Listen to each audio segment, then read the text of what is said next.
This vlog is not going to end until I finish the first draft of my book. I am currently 79,000 words into my first draft, so that means I have about 10,000 words or less to go, and I am not going to end this vlog until draft 1 is done. Hi, my name is Jackie. I'm a historical mystery author. My debut, The Cloak and Dagger Club, is coming out in summer 2026 from an imprint of Penguin Random House, and currently I am working on the first draft of the sequel. I am almost done in this first draft. I can feel it. The ending is so close that I can taste it. And when I left off last, I was at the part where my main character has just realized who is behind the crimes. And now I'm at that part of the book where I need to circle back on all the plot threads. I need to explain all the clues and wrap things up. And of course, have a big confrontation with the villain. So we're going to be vlogging until draft 1 is done, and then and only then will I allow myself to finish the vlog. I went out for coffee today with a new writing friend of mine, and we were planning to work on our drafts together. However, instead we ended up just talking for 2 hours, which is fine. We had a lot of fun. But yeah, I have written 0 words today. So now it is around 3 p.m. and I'm gonna try to get a little bit done before the end of the day. So that's what's going on. I'm gonna finish this draft. You're coming along with me. Even though I did not actually write anything at the coffee shop yesterday, I did get a little over 1,800 words done before the end of the day. I'm now at the 81,000 word mark, I think, and our main characters have now realized who the killer is. One thing that I think is very important when you're writing the ending to a mystery novel is to make sure that all of the clues are resolved. You need to go back and explain, okay, remember this thing that happened? This is what that meant. That's how it applies to this person. Because mystery readers want closure. They want to be able to look back on all those little clues that you planted and have the satisfaction of being like, oh, I now know what that means. It is very important at the end of the mystery to have resolution, so it feels like it was fair, so it feels like there was closure. And that also means that you have to revisit any red herrings that you left open as well. So there is definitely a lot of details that go into writing a mystery ending. One thing that I also realized yesterday is there is a part of my ending that doesn't totally make sense, because I realized the final confrontation with the villain requires some of the characters to go to a place that they've never been to before. So that begs the question of, how do they know the address? I suppose hypothetically back in the day in the phone book, you could easily find the addresses of people, so it could have been as simple as that. But I actually think I should edit an earlier scene to have this come up in conversation, so in this moment at the end they can be like, oh, but so-and-so told me that it's, if that makes sense. So that's like a tiny plot hole that I didn't think about, because while I was outlining, I changed the location for the final confrontation, but I think I can resolve that just by bringing this up earlier in the story and having someone remember what was said. I already have an entire page of a checklist. I'm not gonna let you look at it because spoilers, but already an entire checklist of things that I want to do in draft 2. Hence why I said in my last vlog that I think I'm gonna do draft 2 shortly after I finish draft 1, and then take a break between drafts 2 and 3, because already I have a lot of ideas for things that I want to add or improve in the next round. Hello.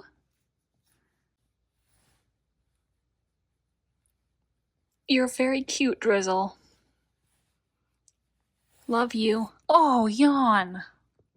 Hello. So a couple of quick notes. Yesterday I wrote 2,000 words, and I'm now in the part of the book where we're having the confrontation of the villain. I'm around 84,000 words, so we'll see. I don't really have much longer to go, but obviously I still need to get through the confrontation, the wrap up, and an epilogue at the end.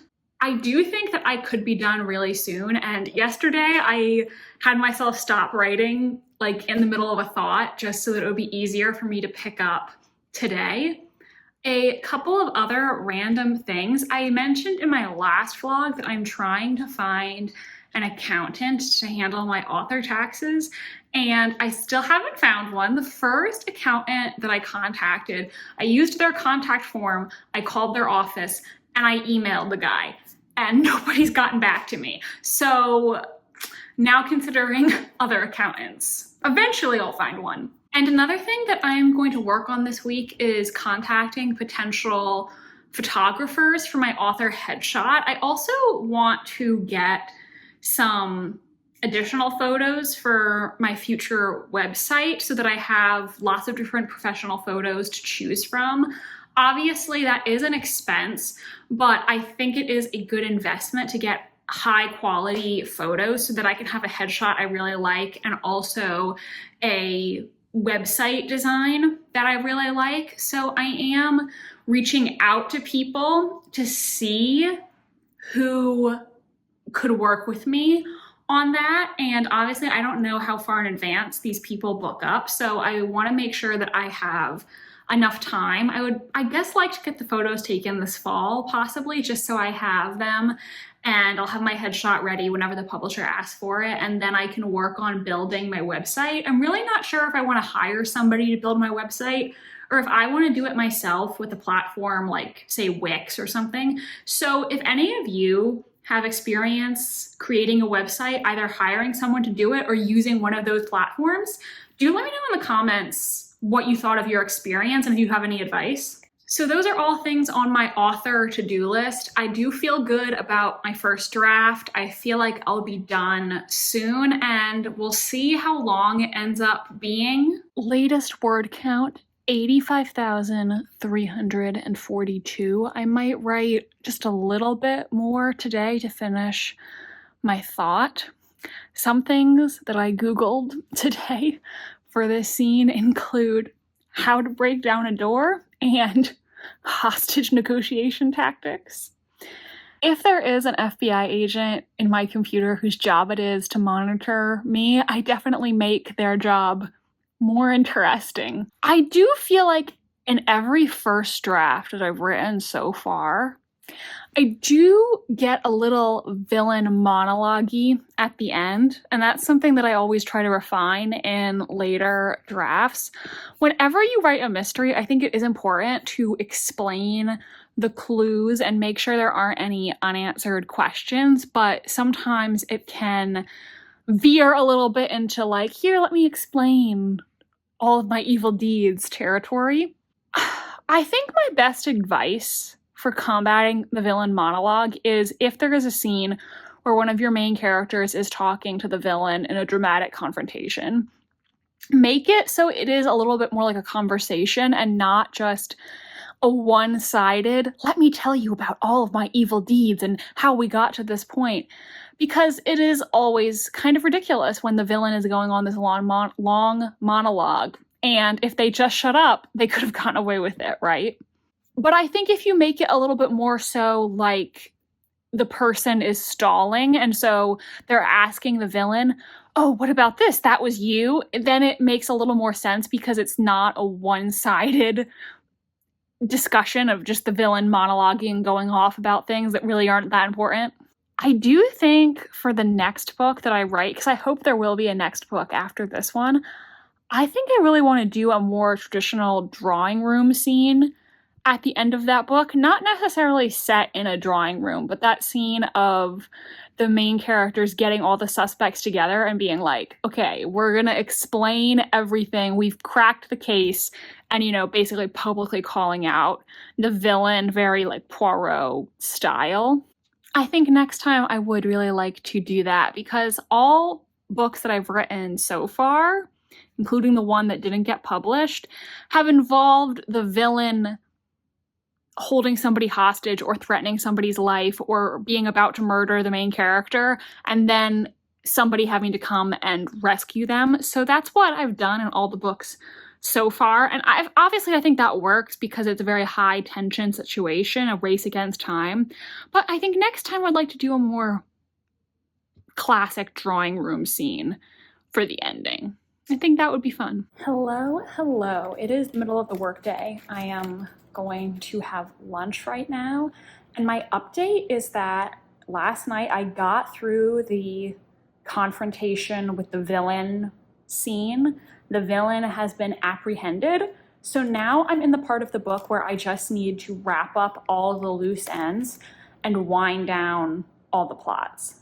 I'm at 85,000 words. I don't really remember how many more scenes I have outlined, but I do have to wrap up different things and, all the other suspects, like wrap up their stories.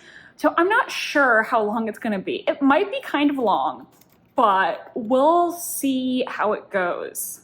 I do feel like this book does have a lot of things that I need to wrap up, but I also haven't gone through and deleted any of my crutch words or things like that. So that will save me a lot of word count in the future versions. Obviously, this is a first draft, and so I've really been trying to just write and not necessarily, go back and delete things or obsess over the wording.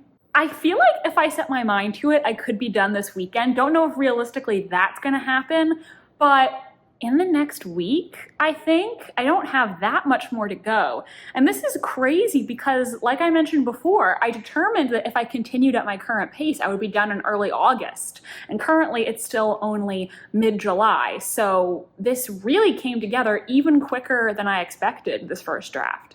If any of you have any questions for me that you would like me to answer in a future vlog about writing, about the Cloak and Dagger Club, about my process, anything like that, do drop them in the comments section. I will answer them in my next vlog. I also asked on my Instagram stories if anybody had anything that they wanted me to answer or if they just wanted to send good vibes. So yeah, if any of you have any questions for me about any of that stuff, drop them in the comments. Hello, who is the cutest little kitten? Look at you.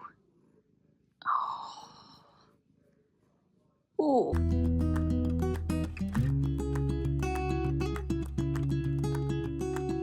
I am going to take a dip in the pool today and work a little bit on my draft outside. It is really, really hot. Gotta love a Florida summer, she says, not at all sarcastically.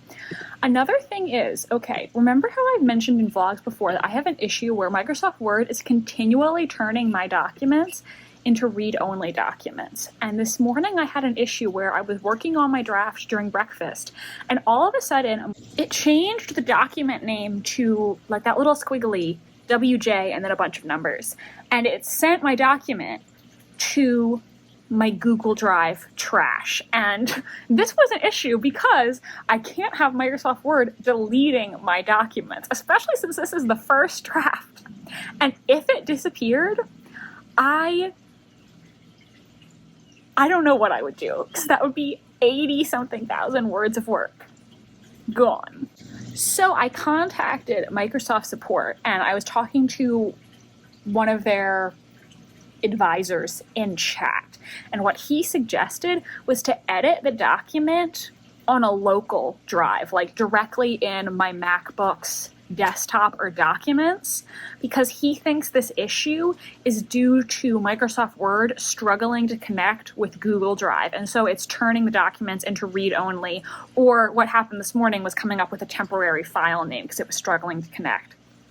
So I'm going to try that, see if that helps. And if not, then I guess I'm going to have to get in contact with Microsoft support again. But that's what he thinks. So we're going to try that because it is annoying to constantly have my documents turn into read-only while I'm editing them. I do still have a few scenes that I have to write for this book, and it is 88,000 words. So I do think it's going to be on the long side, but that'll be a problem for future me. And like I said, there was one part that I started writing in this draft that after I started writing it, I was thinking to myself, you know, I don't think this scene needs to exist. And there were other things that I think I can delete, so hopefully it'll all work out in the end. Right now, I'm trying not to be too anxious and just focus on writing this draft and getting it done. I can always take words out of it later. Girls, he's on the other side of the glass.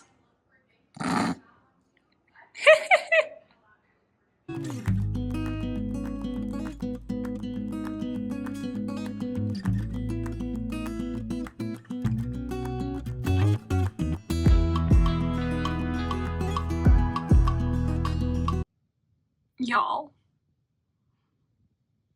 draft 1 is done. I did it.